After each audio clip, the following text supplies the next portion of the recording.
Olá, querido ouvinte do podcast Graça Café. Nós tivemos um pequeno problema na gravação da última pregação, então cortou um pouquinho da leitura do nosso irmão, da passagem que seria pregada. Nosso irmão Diácono Celso fez a leitura de Tessalonicenses, capítulo 1, verso 5, do 1 ao 11. Eu farei a leitura aqui para você e depois você retomará o restante do nosso episódio ouvindo o sermão do nosso irmão. Diz assim: Irmãos, relativamente aos tempos e às épocas, não há necessidade que eu vos escreva, pois vós mesmos estáis inteirados com a precisão de que o dia do Senhor vem como ladrão de noite. Quando andarem dizendo paz e segurança, eis que lhes sobrevirá repentina destruição, como veias dores de parto, aqui está para dar à luz, e de nenhum modo escaparão. Mas vós, irmãos, não estáis em trevas, para que esse dia como ladrão vos apanhe de surpresa, porquanto todos vós sois filhos da luz e filhos do dia. Nós não somos da noite nem das trevas. Assim, pois, não durmamos como os demais. Pelo contrário, vigiemos e sejamos sóbrios. Ora, os que dormem, dormem de noite, e os que se embriagam, é de noite que se embriagam. Nós, porém, somos do dia. Sejamos sóbrios e revestidos da couraça da fé e do amor, e tomando como capacete a esperança da salvação. Porque Deus não nos destinou para a ira, mas para alcançar a salvação mediante o nosso Senhor Jesus Cristo, que morreu por nós para que, quer vigiemos, quer durmamos, vivamos em união com Ele. Consolai-vos, pois, uns aos outros, e edificai-vos reciprocamente, como também estáis fazendo. Aqui, a Tessalonicenses, se você pesquisar, é uma igreja padrão, tá? É uma igreja modelo. Você pode seguir a igreja de Tessalonicenses como uma igreja modelo. E eles estavam muito preocupados com a segunda vinda, porque eles ouviam os discípulos falando sobre a segunda vida, e eles estavam preocupados sobre isso. Ué, Paulo, como é que vai ser isso, Paulo? Me explica como é que vai ser isso. E hoje a gente acaba lidando com esse tipo de problema também, né? Estamos todo mundo pensando, rapaz, a guerra está acontecendo, a segunda vinda vai vir. Os caras estão atacando Israel lá, ó. Vai vir as guerras aí, vai acontecer. Mas aí Paulo fala assim, calma, relaxa, fica tranquilo. Porque quem é de dia sabe quando vai acontecer. E eu li esse primeiro texto porque ele nos mostra a necessidade da vigilância. Então eu tive que ler essa primeira parte, tá? E essa primeira parte, o Paulo usa dois exemplos claros para alertar a igreja. E ele fala assim, o Senhor virá como um ladrão, ou seja, vai ser rápido. O ladrão vem, e se você estiver despreparado, a sua casa vai ser roubada. Mas Jesus vem como um ladrão? Como assim Jesus vem como um ladrão? É porque vai ser rápido. Vai ser como no estalar de dedos, você vai ver tudo acontecendo. E se você não se preparou, você vai se arrepender. Você vai falar assim, caramba, não me preparei, eu não ouvi lá o presbítero Afonso falando todo domingo. Eu não me preparei para estar aqui. E a segunda parte que ele fala é sobre as dores de parto. A mãe, ela engravida, ela sabe que o filho vai nascer, mas ela não sabe o tamanho da dor. Ela não compreende o tamanho da dor até chegar aquele momento. A mãe fica exausta, ela fica cansada, ela sofre. Mas depois do sofrimento, vem a alegria de ter o filho ali, e toda a dor se passa, se cessa. É assim a vinda de Cristo. Quem está com Ele vai sofrer, mas depois vai vir a felicidade. Então, Paulo, ao falar isso, ele dá um encorajamento para a igreja. Ele encoraja a igreja. Continua assim, continua servindo, continua buscando. Também, Paulo não sabia, e nem sabe, né? Porque isso aí só pertence a Cristo. Então ele encoraja a igreja, porque a igreja estava preocupada com isso. E ao entrarmos no texto, que é o da mensagem, você vê que o versículo 4 e 5, ele nos dá uma segurança. É algo que você pode fazer, é algo que você pode compreender. Ele fala assim, mas vós, irmãos, não estáis em trevas. Ou seja, ele está falando o quê? Você não está em pecado, você está na igreja do Senhor, você não está em pecado, você não está em trevas, para que esse dia, como ladrão, vos apanhe de surpresa. Se você não está em pecado, você está preparado. Quando o Senhor vier, você sabe os sinais que Ele está te dando. Ele sabe os sinais que vai te dar, porque você é luz. E logo em seguida ele fala, porque vós todos sois filhos da luz e filhos do dia. Nós não somos da noite e nem das trevas. Mas para explicar melhor esses dois textos, eu vou pedir para os irmãos abrir em 1 João, e depois vamos voltar ao Evangelho de João, tá? Vamos lá, no finalzinho lá, 1 João, vamos ler do 5 até o 7. Nos diz assim, Ora, a mensagem que da parte dele temos ouvido e vos anunciamos é esta, que Deus é luz, e não há nele trevas nenhuma.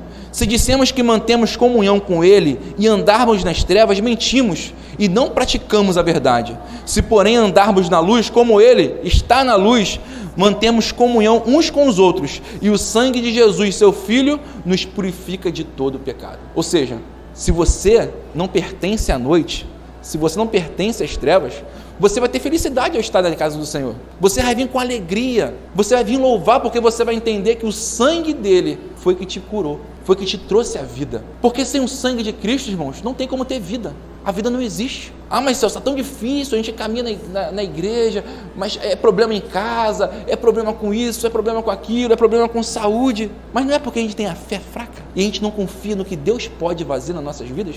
Porque de fato a gente pensa e passa por problemas e fala, Senhor, o Senhor não está me vendo? O Senhor está cego? Eu sou teu servo. Por que eu tenho que passar por isso? Por que eu tenho que sofrer isso? Aí lá na frente a gente fala, caramba, passei por isso, né? Mas o Senhor me sustentou. Passei por isso porque eu sou filho da luz, mas a esperança está em Cristo. E agora vamos voltar lá em João, no Evangelho 3, 17 ao 23.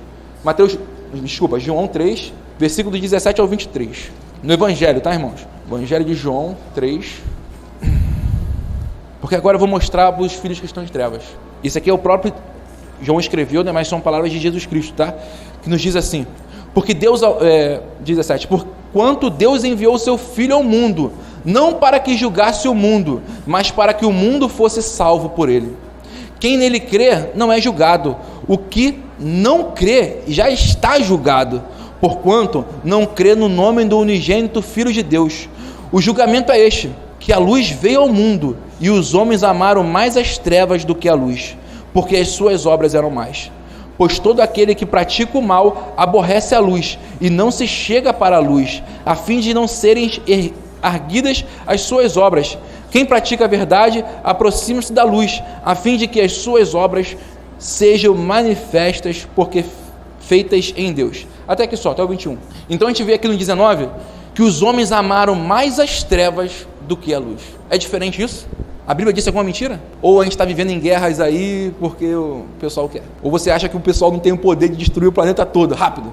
Se não fosse a mão de Deus segurando para que você pudesse falar e testemunhar de Cristo na sua vida. O tempo de Deus não é o nosso tempo. E Ele está vindo. Ele está vindo. É a segunda vinda de Cristo. E a gente vê como a igreja está despreparada para isso. Está despreparada. Quantas pessoas preferem ver o futebol do que estar na casa do Senhor? Quantas pessoas preferem viver em baladas, noitadas, do que estar na casa do Senhor? É pouco? As pessoas preferem estar nas trevas, irmãos. E por incrível que pareça, ontem a gente estava numa festa e eu conversando com um rapaz lá, ele estava bebendo até cerveja, eu conversando com ele, e eu falei assim, ele falou para mim assim, rapaz, a Bíblia está se cumprindo, né? Eu falei, a Bíblia está se cumprindo. Mas aí eu falei, mas a Bíblia está se cumprindo e você está aí no mundo? Você está sabendo que a Bíblia está se cumprindo, você está aí no mundo? Ele cara, que o pastor, nós tem pastores, tem os padres, começaram a falar, aí que eu dei desculpa. Ela desculpa não estar no Senhor. Porque a gente vê claramente que é como um filho, tá? O filho, ele geralmente parece com o pai. E quando sai por aí, as pessoas falam assim, você é filho de ciclano? Porque o seu rosto parece tanto com ele. Você fala, eu sou filho de ciclano. Eu sou filho de ciclano. E é a mesma coisa com Deus. Ali ele perguntou para mim, você é da igreja? Eu falei, eu sou da igreja. Porque temos que ser assim como Jesus é. Deus é nosso Pai. As pessoas têm que olhar para mim e ver os sinais de Cristo em mim. Assim como você. As pessoas que estão lá fora precisam ver esses sinais. Se você for igual ao mundo, o que te faz diferente dele? Como você vai falar sobre a segunda vinda se você é igualzinho ao mundo? E não está assim, irmãos, a igreja hoje em dia? Antigamente, eu até comentei, acho que foi com a Edson, antigamente você ia para a igreja, você sabia que a pessoa estava indo à igreja. Você sabia, ela estava vestida diferente, ela estava com a Bíblia debaixo do braço. Você sabia. Hoje você não sabe se a pessoa está vindo para a igreja ou se está indo para o mundo, porque as vestes são iguais. A gente não quer mais ser diferente do mundo, porque está na moda. Saiu hoje na moda, eu vou lá, eu tenho que ser igual. Mas Cristo está falando diferente. Cristo está pedindo para você ser luz e não trevas. Se você é luz, você é diferente. Você tem que ser diferente. E vamos voltar ao texto de Tessalonicenses. Então, o verso de 4 a 5 nos fala sobre a segurança de podermos confiar, porque somos luz, tá? Então no versículo 4 nos fala assim: mas vós, irmãos, que estáis em trevas, como eu falei, vós, irmãos, não estáis em trevas, ou seja, o irmão não está no mundo, o irmão está na luz, não está no mundo. Então eu não preciso me preocupar, porque o mundo não está em mim. Para que esse dia como ladrão vos apanhe de surpresa. Aí no versículo 5 a gente vê a natureza, tá? Porquanto vós todos sois filhos da luz. Essa natureza, a natureza de você ser filho da luz. E os filhos são do dia, não pertencem à noite, são do dia. Nós não somos da noite nem das trevas.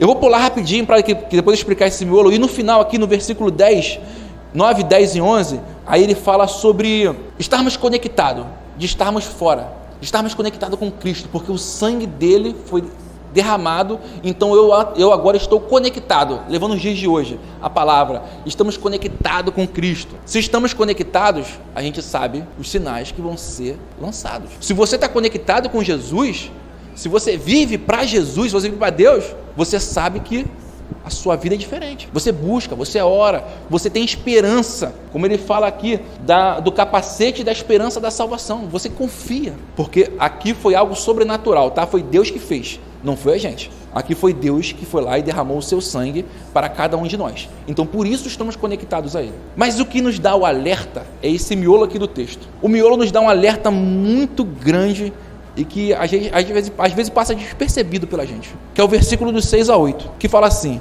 assim pois, não durmamos como os demais, pelo contrário, vigiemos e sejamos sóbrios. Aqui Deus está falando, aqui Paulo está mandando essa carta para Tessalonicenses, está falando o seguinte: não se preocupe não se preocupe com o dia da manhã, porque se você conhece a palavra, se você conhece as profecias, você sabe quando vai acontecer. Então não se preocupe com a volta de Cristo. Ele vai vir, ele prometeu, ele vai vir. E como ele disse lá no versículo 3, de modo nenhum escaparão, ninguém vai escapar desse dia. Quando Jesus vier, todos vão passar por isso. Aí se você foi luz, você não vai ser nem julgado, seu preço já foi pago, o sangue da cruz já foi pago. Mas se você está em trevas, irmãos, e hoje a gente vê algo que eu vi assim em umas pregações, que o pastor estava chamando de avivamento doutrinado. Você sabe o que é avivamento doutrinado? Hoje em dia estamos vivendo muito isso. As pessoas leem livros, faz teologia, leem livros teólogos, leem tudo, mas ela não consegue ficar firme na igreja. É mole isso.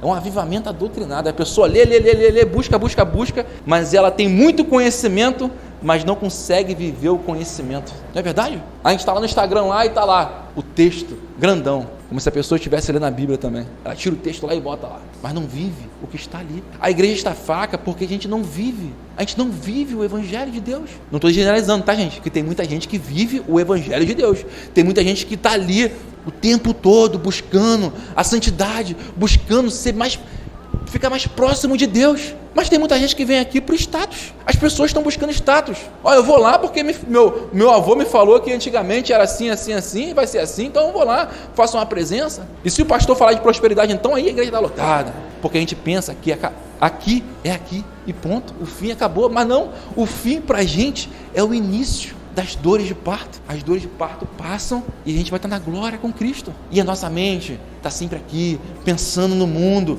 Caramba, eu tenho que trabalhar, eu tenho que conseguir isso, eu tenho que conseguir aquilo. Não, você tem que conseguir a Cristo. Você tem que lutar pelo Evangelho. Olha o mundo que estamos vivendo. O mundo já é do maligno, a Bíblia já fala isso pra gente. O mundo já é do maligno. E até o seu Afonso me comentou uma coisa hoje que eu achei muito interessante. Ele falou que a gente tem que ter cuidado ao falar da Bíblia para as pessoas lá de fora. Porque às vezes as pessoas lá de fora sabem mais da Bíblia do que a gente. E você vai passar como mentiroso. Porque você vai pegar um textozinho só, vai falar, e a pessoa vai falar assim: mas peraí, cara, eu conheço esse texto aí, rapaz, eu conheço o texto todo. Não é assim que está falando, não. E aí? Aí você sai como mentiroso. Porque você não estudou a palavra do Senhor.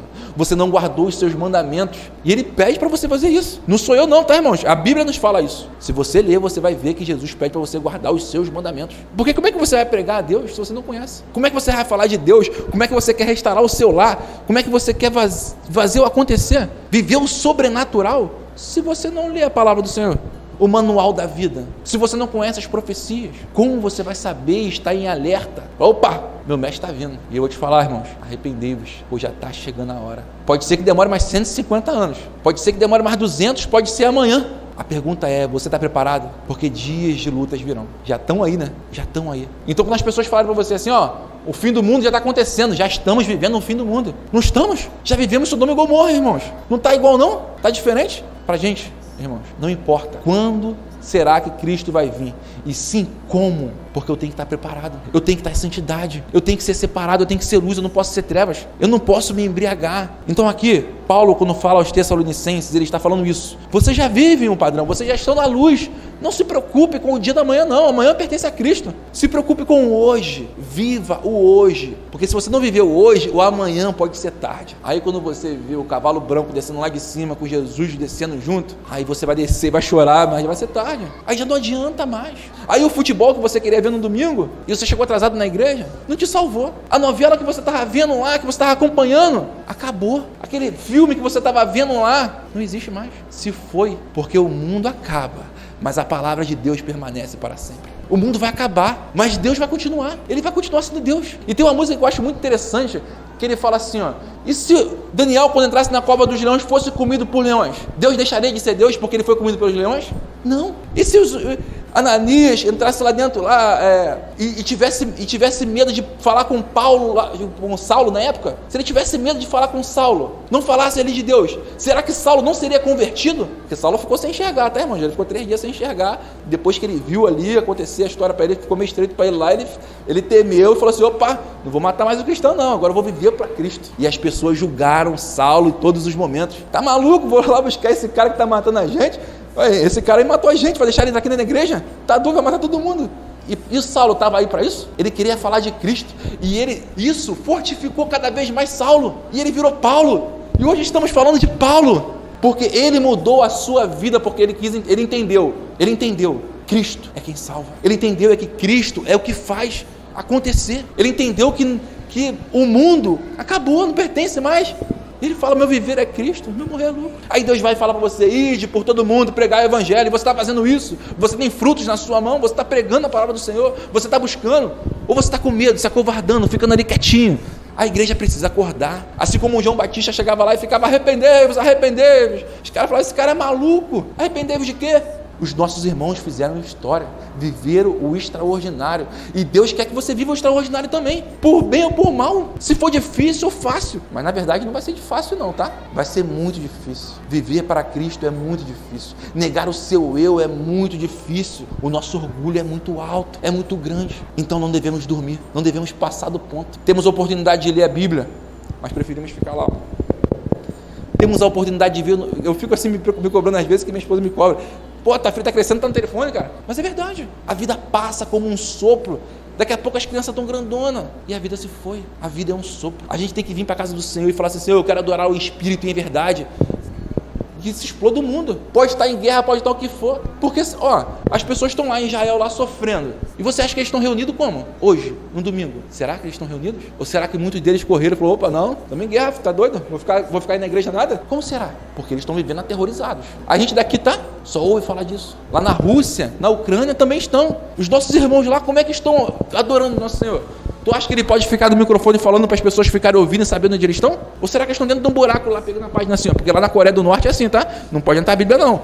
Eles entram lá, ó. Vamos rasgar aqui 1 Tessalonicenses 2 para falar lá na igreja. A perseguição não vai destruir a igreja. A igreja é eterna, porque o nosso Deus é eterno. Então devo me preocupar com o que está acontecendo lá fora? Devo estar em alerta. E devo estar em alerta. E pregar mais, falar mais, lutar mais, viver mais. Porque a nossa vida é como uma nuvem, é como um vento passageiro. Ela aparece e vai embora. É igualzinho a onda do oceano. E a pergunta que temos que fazer para nós é o que estamos fazendo para melhorar isso. Não sei se os irmãos já pararam, mas uma criancinha entrou aqui na igreja para ouvir o que estavam falando aqui dentro da igreja. Eu não sei nem se ela foi para a salinha. Foi para a salinha? Foi para a salinha. Foi você que convidou ela? É Deus. E ninguém explica Deus. Porque se vocês não fizerem, as pedras vão clamar no seu lugar. E está acontecendo tantas coisas, tantas e tantas coisas, e a gente não está dando visão a isso, porque a gente não tem o conhecimento. Porque se tivéssemos o conhecimento, a gente estaria de uma forma diferente. Opa, eu não posso me atrasar para a casa do Senhor, não, porque eu não posso me atrasar para o trabalho, porque eu posso me atrasar para a casa do Senhor. Eu tenho que estar aqui na hora, eu tenho que estar buscando aqui e agora. Porque imagina só,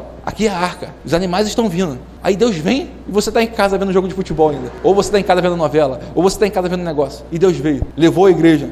Aí quando você chega atrasado aqui, a igreja foi tudo embora. E você ficou. E aí? Você conhece a palavra. Porque nem só de pão vive um homem, irmãos. A gente precisa disso aqui, ó. A palavra. Ela nos livra, ela nos salva, ela nos liberta. É por ela e por mais nada. Às vezes a gente pensa que podemos fazer com as nossas próprias mãos, mas não é com as nossas próprias mãos. É por Cristo. É Ele.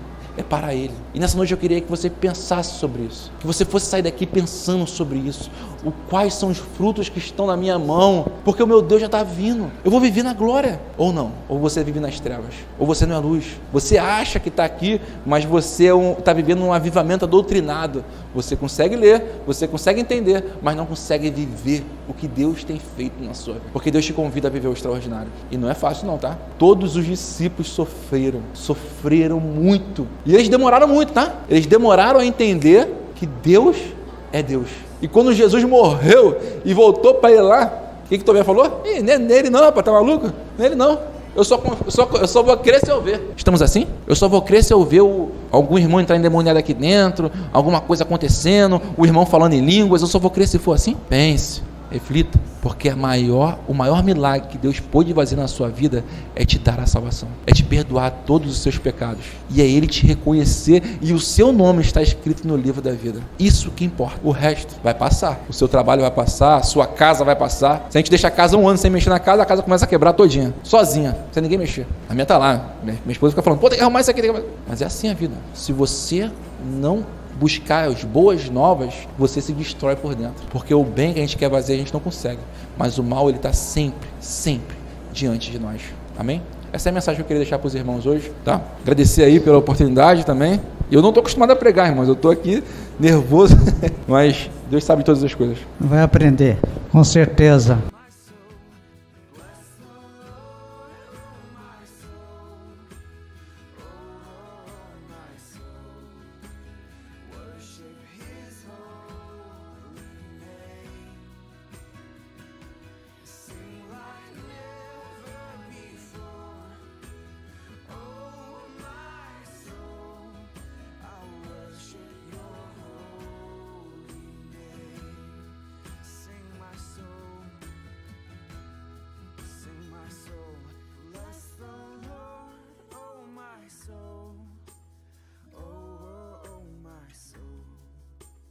Worship His holy name.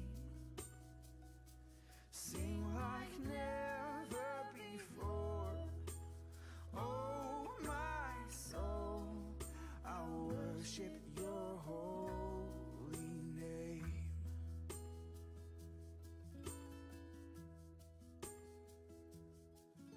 And on that day when my strength is failing, the end draws near and my time has come. Still my soul will sing your praise unending. 10,000 years and then forever.